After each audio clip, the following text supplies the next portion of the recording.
Okay, here we are. A lady wants to make an open-top box for packing baked goods by cutting equal squares from each corner of an 11 by 18 piece of cardboard, as shown in the diagram, and we're told that the bottom is 82 square inches in area, and we're asked to find what x equals. How wide is each square on a side? Well, the bottom of the box is going to be 11 minus 2x times 18 minus 2x, because remember the x's were cut out, and length times width is area. So now I'm foiling 11 minus 2x times 18 minus 2x, and that gives me what you see here.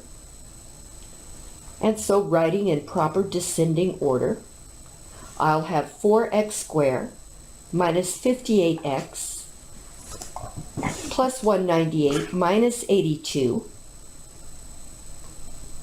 equals 0. So 4x squared minus 58x plus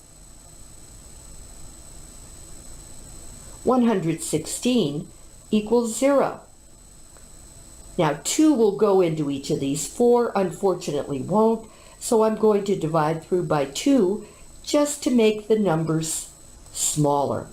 I'm less likely to make a mistake if the numbers are small.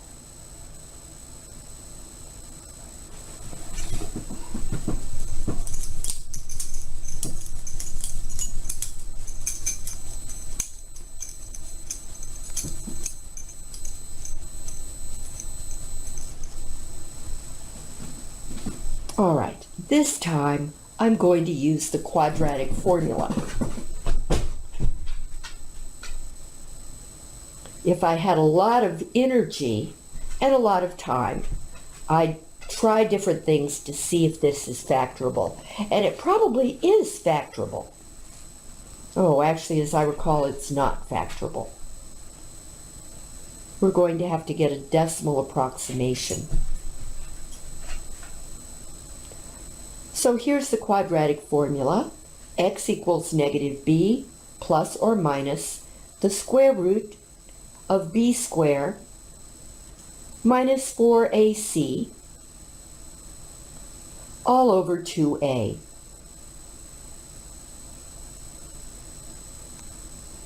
And now I plug in the numbers. Be very careful when your b is negative, because you have to take negative of a negative.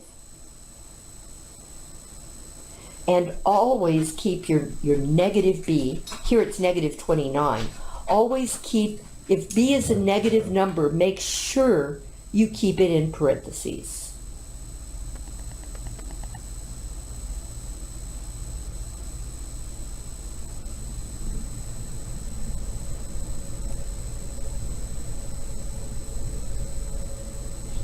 So we're going to have positive 29 plus or minus the square root of negative 29 squared,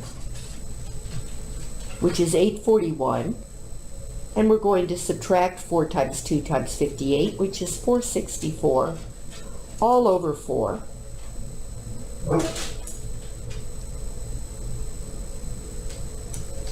Now we'll have 29 plus or minus the square root of 377 over 4, and 377 is not a perfect square, so we're going to have to get a decimal approximation.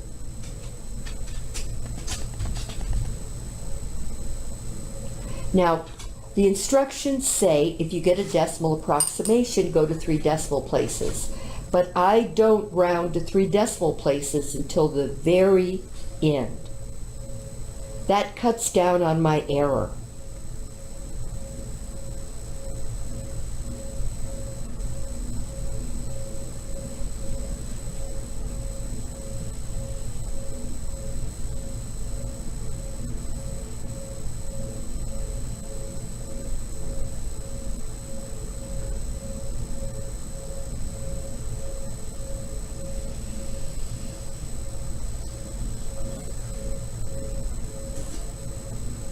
Yeah.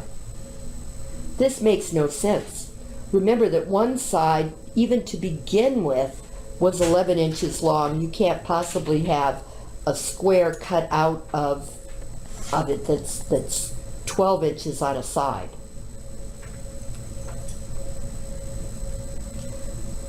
So we're going to knock that one out.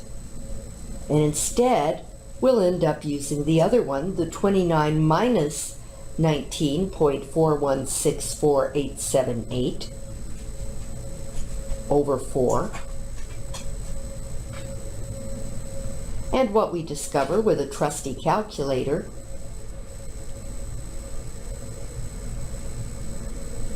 is that the square we cut out of each corner is going to be 2.396 inches long. Talk to you later.